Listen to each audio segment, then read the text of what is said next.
going to replace the shuttle program. And the vehicles are Orion, and then they've got Orion 1 and 2. There's one vehicle that lifts this space station, or not space station, but the orbiting vehicle that will go to the moon or what have you, lifts it up.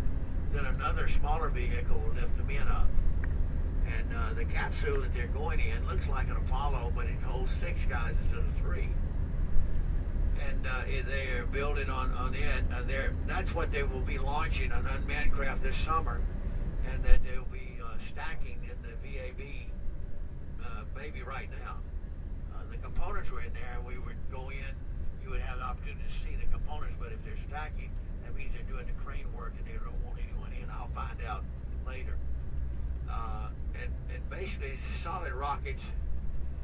Nothing is still as large or as powerful as Apollo, the largest vehicle the world's ever launched. The tallest, largest, and most powerful vehicle. We had to, everything we did, and it would take quite a while to, I'm putting together a special tour now for that. How we started back even with Explorer and all the way, but particularly the Mercury program, was preparing components for Apollo. Everything, all the way up through every launch. Gina, Atlas, Gemini, Mercury, all were preparing different components for Apollo. But to go in Earth orbit, you need 17,500 miles per hour. And but to go to the moon, you need 25,000 miles per hour to break away from Earth. That takes quite a vehicle to launch the men. And if you'll look at this, if you have the opportunity to look at some of these components for the new rocket, the capsule looks like an Apollo capsule. It even has the escape rockets. These escape rockets go all the way back to the Mercury Redstone. They carried Shepard, and the same type escape rockets, only larger, a lot more advanced. So, we're not reinventing the wheel, we're just modernizing it. Things that we developed, the re-entry that's used on these, not the shuttle, but the re-entry be used on these and on Apollo, were developed on the Jupiter. In May of 1958, we launched them, and the Jupiter with an ablative rear end, that when it came back in the atmosphere, it just melted, and by melting, it cooled itself down. I had the good fortune to design and develop the electronic instrumentation in that. The first thing to go into space and come back and still work, and that's how we developed that re-entry cone that was used in Mercury, used in Gemini, used in Apollo, and now will be used in one used in Shuttle. Shuttle uses those tiles, and they're unique. They're about 5,200 tiles. Well, I think now they've got it down to about 3,800 tiles. These tiles, 1 inch thick of it, can withstand 2,700 degrees Fahrenheit. And I like to go to schools and use a little example. We'll take a piece of tile, 2 inch by 2 inch square cube, stick it on a wire, heat it with a blowtorch till it's red. Red means it's around 2,800 degrees Fahrenheit. And they turn the lights off while I heat it so they can see it. Then they see the cube go up in the air. They turn on the lights, and I'm holding the cube in my fingers while it's red hot. It won't transfer the temperature. It won't burn you. You can feel it's warm. And I think you know me, but I had a bunch of joker kids and all, and I gave this demonstration, and I lifted the cube up, and I went, wow! I threw it toward the kids, and they, it didn't work. I showed it.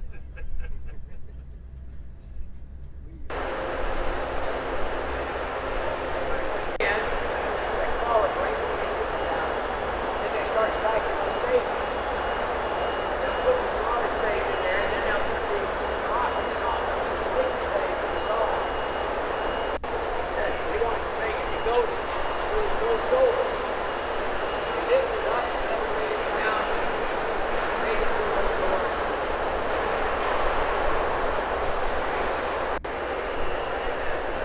You come up here, you'll see the main section they're building inside.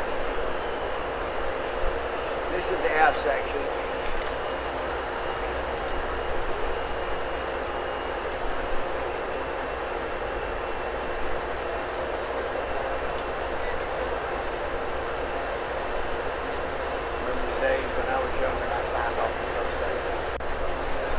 up to the rope, you can see that larger section of the side.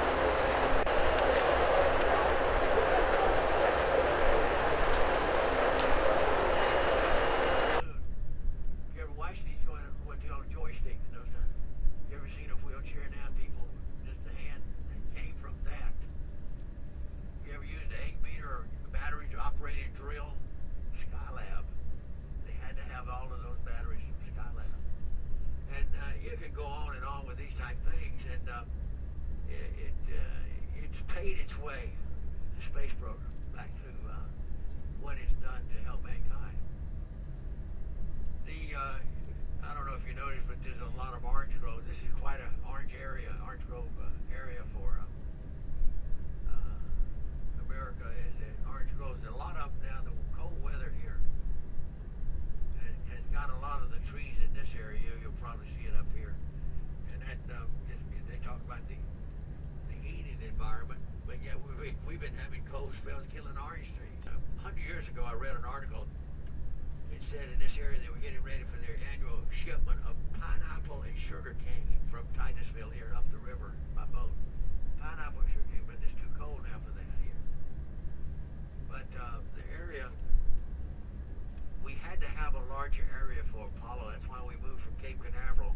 There was no space to build for Apollo. And so there's, you can see the orange trees over there. And back on the backside. Down here you'll see where a bunch of them are dead. They had to, they're in the process of cleaning them up now, tearing them down, they'll plant rig. When NASA bought this area, they leased the orange groves back out to people who wanted. They bid on them, and they wanted them. The houses, there wasn't that many houses here, but they gave an option. They were selling the houses back to the people for about $300. You can see where they're tearing up the old groves there now. But the people would come in and move the houses. This is a game reserve, 144,000 acres. You're going to see, I saw some pigs with a little bunch of piglets today, wild hogs all over the place, large alligators, coral snakes, rattlesnakes, scorpions. You won't see a lot of scorpions, you feel them, but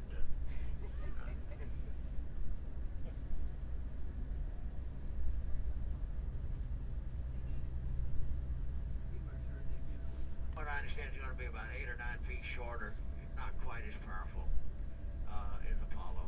The Apollo, the reason it was more powerful, it had to lift everything at once, where this vehicle, it's like taking 2 vehicles to lift the payload that Apollo would have lifted. Von Braun was interested in going direct to the moon.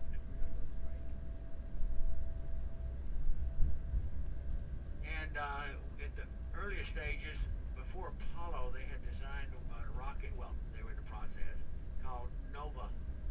And when I was in Huntsville, they had it painted on the end of the building inside. And the Saturn V looked like a little rocket placed inside this big Nova that would have launched straight to the moon. But with the Saturn V,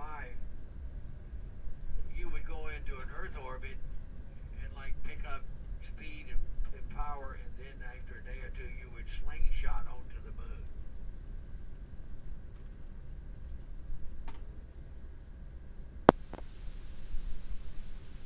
Biggest problem we have here, that launch. You're going to see a liftoff.